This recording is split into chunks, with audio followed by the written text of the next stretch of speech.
भाई सबको बता दो कि मैं वसुदेव गृहे साक्षात् भगवान पुरुषा पर जनिष्यते तत्प्रयार्थम संभवं तो सुरस्त्रिया। कहते हैं कि वसुदेव जो वसुदेव जी हैं उनके यहाँ मैं बहुत जल्दी ही प्रकट होने वाला हूँ और मैं अपनी साथ में जो आराधनी शक्ति है उनको भी लाऊंगा। और आप सभी देवता को बता दो कि आप निश्चिंत होकर जाएं। तो इस प्रकार अब इधर जो मथुरा नगरी थी वहाँ के राजा थे सूरसेन। और सूरसेन के हुए जो जो कंस था उसने अपने पिता से कहा कि बहुत दिन हो गए हो।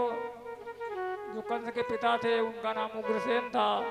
तो उन्होंने कहा कि भाई बहुत दिन हो गए हो, अब हम सिंहासन पर बैठेंगे। और इसने अपने पिता को सिंहासन से उतार कर और खुद बैठ गया। तो ये जब यह बैठ गया तो जनता में इसका दुष्प्रभाव हुआ, दुष्प्रचार हुआ और सोचने लगे कि भाई ये जब अपने पिता का नहीं हुआ तो दूसरे का किसका होगा। तो अब जब इस प्रकार इसने सोचा और इसने सोचा कि शायद हो सकता है जनता विद्रोह कर दे, तो इसने अपनी जो इसकी बहन चचेरी थी देवकी उसका विवाह जो सूरसेन के पुत्र थे वसुदेव उनके साथ बड़ी धूमधाम से किया। और दहेज में बहुत सामान दिया तथा अंत में विदाई में तो इसने हद कर दिया कि इसने सारथी को रथ से उतार कर खुद रथ हाँकने लगा और रथ हाँकते हुए लिए जा रहा था। तब इतने में जो देवता थे उन्होंने और जो जो जो जनता थी उन्होंने सोचा कि भाई महाराज बहुत बहुत अच्छे हैं, ये देखने में तो कठोर हैं लेकिन अंदर से बहुत कोमल हैं। देखो इनकी सौतेली बहन है लेकिन इन्होंने उसको कितना दुलार से विदा किया है और खुद रथ हाँक रहे हैं। तो यह देखकर जनता का रुख बदला, लेकिन देवताओं ने तुरंत ही आकाशवाणी कर दी और वो सोचने लगे कि मैं इस दुष्ट का जो पोल अभी खोल देता हूँ क्योंकि ये ऊपर से बना हुआ है। तो देवताओं ने आकाशवाणी कर दिया और कहते हैं कि अस्यास्त्वाम अष्टमो गर्भो हंतायाम बहसे बुध। अरे कंस, तो जिस बहन को बड़े प्यार से लिए जा रहा है उसी का 8वां लाल तेरा बनेगा काल। और जो कंस ने सुना तो कंस की आंख हो गई लाल और उसने अपनी बहन देवकी को मारने के लिए तुरंत ही तलवार निकाली और देवकी के केस पकड़कर रथ के नीचे खींच लिया। तो यह देखकर जनता फिर समझ गई कि ये तो ऊपर से ही बना था, बाकी अंदर वैसे ही दुष्ट है। और जब देवकी को मारने के लिए कंस उद्गत हुआ तो वसुदेव जी ने सोचा कि अब तो इनका हमारे साथ विवाह हो गया है तो अब हमको इनको बचाना चाहिए। और उन्होंने कंस को समझाया और कहा कि कंस इनके जितने भी देखो कहने लगे कि भाई तुमको देवकी से कोई खतरा नहीं है लेकिन इनके पुत्रों से खतरा है, तो इनके जितने पुत्र होंगे वो तुमको मैं समर्पित कर दूंगा। तो कंस मान गया और लेकिन कहा कि तुम लोग हमारे साथ महल में रहोगे। तो जब पहला पुत्र हुआ तो कंस के पास वसुदेव जी ले गए और कंस ने देखा कि ये छोटा सा बालक मेरा क्या करेगा और खतरा तो 8वें से है, तो उसने वापस कर दिया। लेकिन तुरंत ही नारद जी आ गए और उन्होंने नारद जी ने बताया कि 8वां कोई भी हो सकता है। ऐसा कहकर कंस ने तुरंत उस बालक को बुलाया और उसको मार दिया।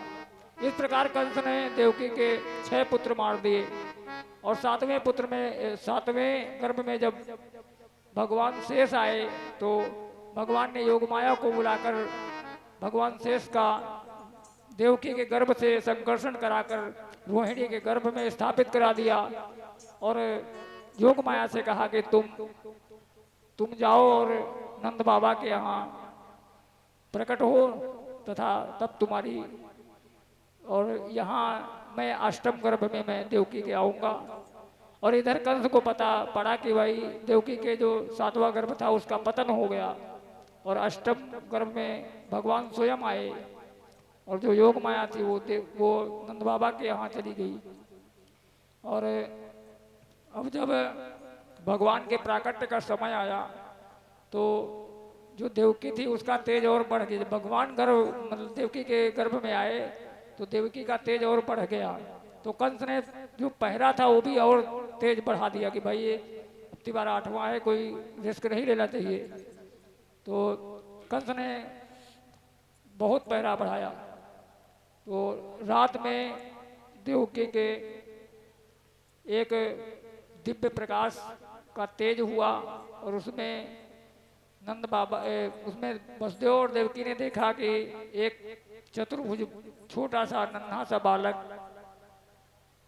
दर्शन दे रहा है और कह रहा है कि माँ तुम घबराओ नहीं, मैं तुम्हारे यहाँ जन्म लूंगा और इस कंस का नाश करूंगा। लेकिन मैं इतना कहने आया हूँ कि जब मैं आपके यहाँ छोटा बच्चा बन जाऊं तो तुम हमको तुरंत ही गोकुल भेज देना और वहाँ से एक जो छोटी सी कन्या है उसको लेके आना।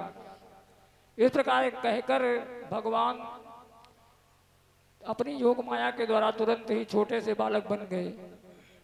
और बन गए तब इधर जब बन गए तो वसुदेव जी उनको लेकर गए और उधर से वो उधर वहाँ उनको रख के आ गए और इधर उस लड़की को ले आए।